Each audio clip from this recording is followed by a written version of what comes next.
Tell them at home," she said. Frowning, "You please yourself," he said. He knew he had landed her in a nasty hole, and was leaving her in the lurch. It angered him. "Tell them you wouldn't and won't marry me, and have broken off," he said. "It's true enough." She bit her finger moodily. She thought over their whole affair. She had known it would come to this. She had seen it all along. It chimed with her bitter expectation. "Always! It has always been so!" she cried. "It has been one long battle between us, you fighting away from me." It came from her unawares, like a flash of lightning. The man's heart stood still. Was this how she saw it? "But we've had some perfect hours, some perfect times, when we were together," he pleaded. "Never!" she cried. "Never! It has always been you fighting me off." "Not always. Not at first," he pleaded. "Always, from the very beginning, always the same." She had finished, but she had done enough. He sat aghast. He had wanted to say, "It has been good, but it is at an end."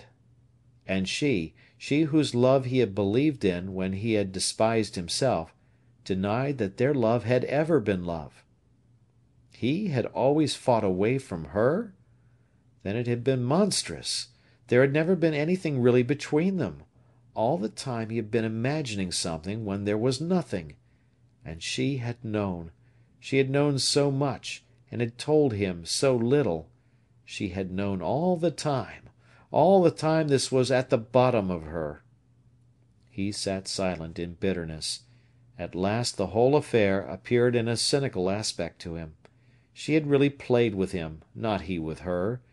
She had hidden all her condemnation from him, had flattered him and despised him. She despised him now.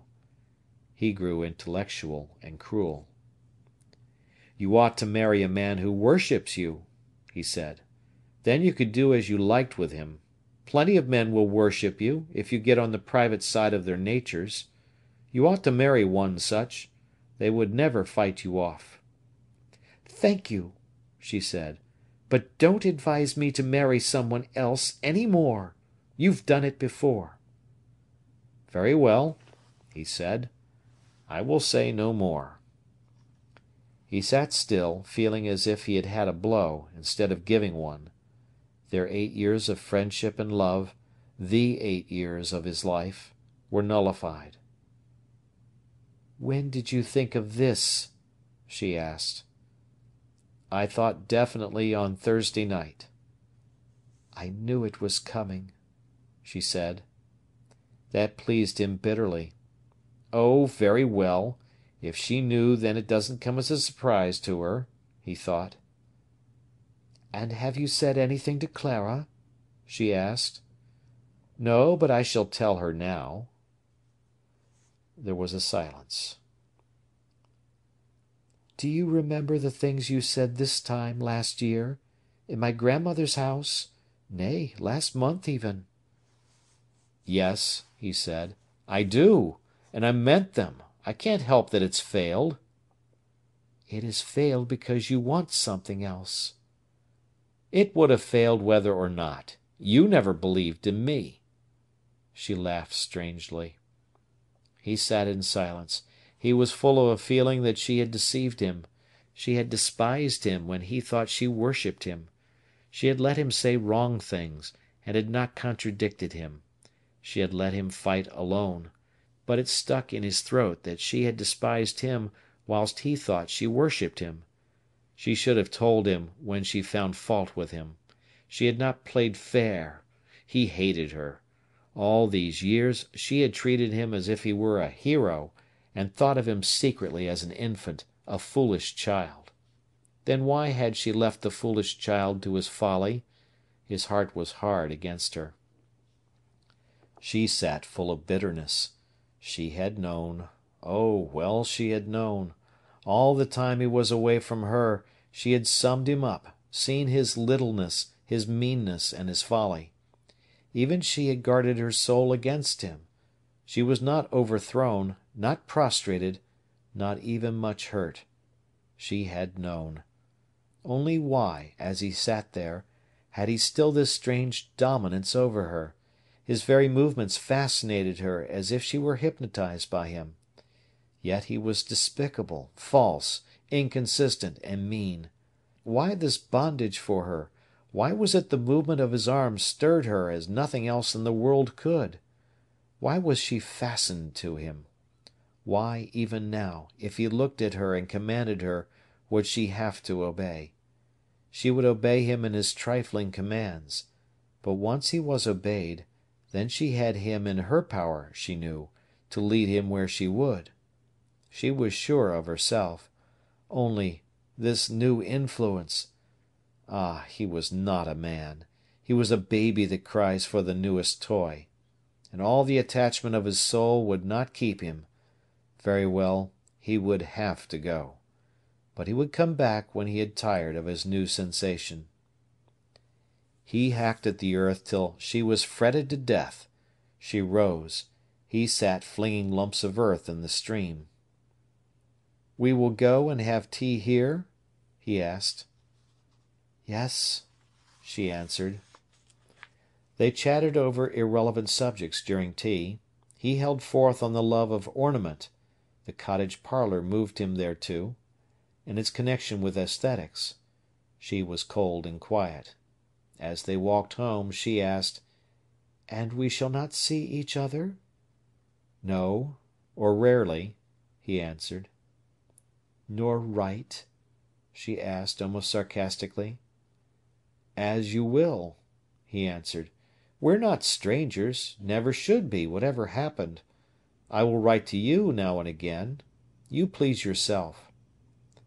"I see," she answered cuttingly. But he was at that stage at which nothing else hurts. He had made a great cleavage in his life. He had had a great shock when she had told him their love had been always a conflict. Nothing more mattered. If it never had been much, there was no need to make a fuss that it was ended. He left her at the lane end. As she went home, solitary, in her new frock, having her people to face at the other end, he stood still with shame and pain in the high road, thinking of the suffering he caused her. In the reaction towards restoring his self-esteem, he went into the Willow Tree for a drink. There were 4 girls who had been out for the day, drinking a modest glass of port. They had some chocolates on the table. Paul sat near with his whisky. He noticed the girls whispering and nudging.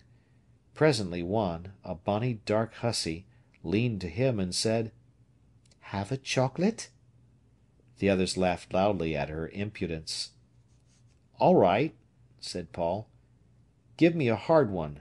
Nut. I don't like creams." "Here you are, then," said the girl. "Here's an almond for you."